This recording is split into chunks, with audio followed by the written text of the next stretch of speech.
பரிசுத்த வேதாகமம் பழைய ஏற்பாடு ஏசாயா தீர்க்க தரிசன புஸ்தகம் 28ஆம் அதிகாரம். எப்பிராயிமுடைய வெறியரின் பெருமையான கிரீடத்துக்கு ஐயோ!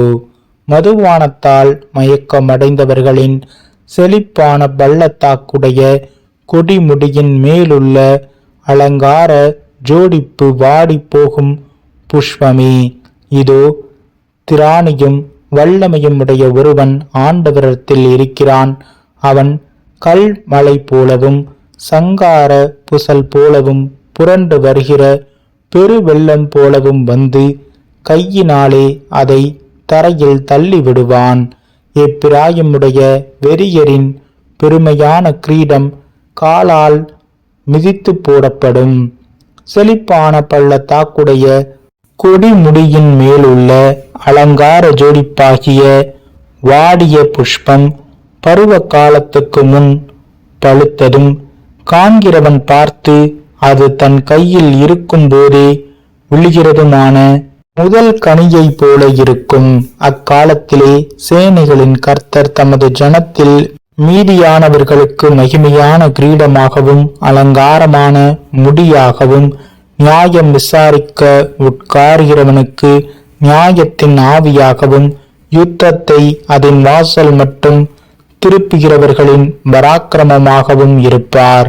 ஆனாலும் இவர்களும் திராட்சை ரசத்தால் மயங்கி மதுபானத்தால் வழி தப்பி போகிறார்கள். ஆசாரியனும் தீர்க்கதரிசியும் மதுபானத்தால் மதிமயங்கி திராட்சை ரசத்தால் விழுங்கப்பட்டு சாராயத்தினால் வழி தப்பி தீர்க்க தரிசனத்தில் மோசம் போய் நியாயம் தீர்க்கிறதில் இடர்கிறார்கள். போஜன பீடங்களை எல்லாம் வாந்தியினாலும் அசுத்தத்தினாலும் நிறைந்திருக்கிறது. சுத்தமான இடமில்லை. அவர் யாருக்கு அறிவை போதிப்பார்? யாருக்கு உபதேசத்தை உணர்த்துவார்? பால் மறந்தவர்களுக்கும் முளை மறக்க பண்ணப்பட்டவர்களுக்குமே. கற்பனையின் மேல் கற்பனையும் கற்பனையின் மேல் கற்பனையும் பிரமாணத்தின் மேல் பிரமாணமும் பிரமாணத்தின் மேல் பிரமாணமும் இங்கே கொஞ்சமும் அங்கே கொஞ்சமுமாம் என்கிறார்கள். பரியாச உதடுகளினாலும் அந்நிய பாஷையினாலும் இந்த ஜனத்தோடே பேசுவார். இதுவே நீங்கள் இளைத்தவனை இளைப்பார பண்ணத்தக்க இளைப்பாறுதல், இதுவே ஆறுதல் என்று அவர்களோடே அவர் சொன்னாலும் கேட்க மாட்டோம் என்கிறார்கள். ஆதலால் அவர்கள் போய் பின்னிட்டு விழுந்து நொறுங்கும்படிக்கும் சிக்குண்டு பிடிப்படும்படிக்கும் கர்த்தருடைய வார்த்தை அவர்களுக்கு கற்பனையின் மேல் கற்பனையும் கற்பனையின் மேல் கற்பனையும் பிரமாணத்தின் மேல் பிரமாணமும் பிரமாணத்தின் மேல் பிரமாணமும் இங்கே கொஞ்சமும் அங்கே கொஞ்சமுமாக இருக்கும். ஆகையால் எருசலேமில் உள்ள இந்த ஜனத்தை ஆளுகிற நிந்தனைக்காரரே, கர்த்தருடைய வார்த்தையை கேளுங்கள். நீங்கள் மரணத்தோடே உடன்படிக்கையும் பாதாளத்தோடே ஒப்பந்தமும் பண்ணினோம். வாதை பெருவெள்ளமாய் புரண்டு வந்தாலும் எங்களை அணுகாது. நாங்கள் பொய்யை எங்களுக்கு அடைக்கலமாக்கி மாயையின் மறைவிலே வந்து அடைந்தோம் என்கிறீர்களே. ஆதலால் கர்த்தராகிய ஆண்டவர் உரைக்கிறதாவது, இதோ அஸ்திபாரமாக ஒரு கல்லை நான் சீயோனிலே வைக்கிறேன்.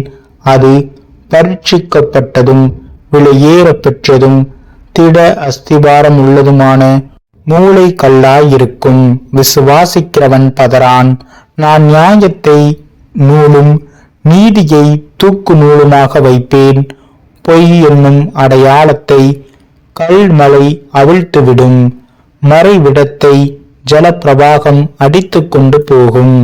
நீங்கள் மரணத்தோடு செய்த உடன்படிக்கை விருதாவாகி நீங்கள் பாதாளத்தோடு செய்த ஒப்பந்தம் நிற்காதே போம். வாதை புரண்டு வரும்போது அதன் கீழ் மிதிக்கப்படுவீர்கள். அது புரண்டு வந்த மாத்திரத்தில் உங்களை அடித்து கொண்டு போம். அது நாள்தோறும் இரவும் பகலும் புரண்டு வரும். அதை பற்றி பிறக்கும் செய்தியை கேட்பதும் சஞ்சலத்தை உண்டாக்கும். கால் நீட்ட படுக்கையின் நீளம் போதாது, மூடிக்கொள்ள போர்வையின் அகலமும் போதாது. கர்த்தர் தமது கிரியையாகிய அபூர்வமான கிரியையை செய்யவும் தமது வேலையாகிய அபூர்வமான வேலையை நிறைவேற்றவும் அவர் பெராட்சீம் மலையிலே எழும்பினது போல எழும்பி கிபியோனின் பள்ளத்தாக்கில் கோபம் கொண்டது போல கோபம் கொள்வார். இப்பொழுதும் உங்கள் கட்டுகள் பலத்து போகாதபடிக்கு பரியாசம் பண்ணாதிருங்கள். தேசம் அனைத்தின் மேலும் நிர்ணயிக்கப்பட்ட சங்காரத்தின் செய்தியை சேனைகளின் கர்த்தராகிய ஆண்டவராலே கேள்விப்பட்டு இருக்கிறேன். செவி கொடுத்து என் சத்தத்தை கேளுங்கள். நான் சொல்வதை கவனித்து கேளுங்கள். உழுகிறவன் விதைக்கிறதற்காக நாள்தோறும் உழுகிறதுண்டோ? தன் நிலத்தை கொத்தி நாள்தோறும் பரம்படிக்கிறது உண்டோ? அவன் அதை மேலாக நிரப்பின பின்பு அதற்கேற்ற இடத்தில் உளுந்தை தெளித்து சீரகத்தை தூவி முதல் தரமான கோதுமையையும் தெரிந்து கொண்ட வார்கோதுமையையும் கம்பையும் விதைக்கிறான் அல்லவோ? அவனுடைய தேவன் அவனை நன்றாய் போதித்து அவனை உணர்த்துகிறார். உளுந்து தூளத்தாலே போரடிக்கப்படுகிறதில்லை. சீரகத்தின் மேல் வண்டிலின் உருளை சுற்ற விடப்படுகிறதும் இல்லை. உளுந்து கோலினாலும் சீரகம் மிலாற்றினாலும் அடிக்கப்படும். அப்பத்துக்கு தானியம் இடிக்கப்படும். இடைவிடாமல் அவன் அதை போரடிக்கிறதில்லை. அவன் தன் வண்டிலின் உருளையால் அதை நசுக்குகிறதும் இல்லை. தன் குதிரைகளால் அதை நொறுக்குகிறதும் இல்லை.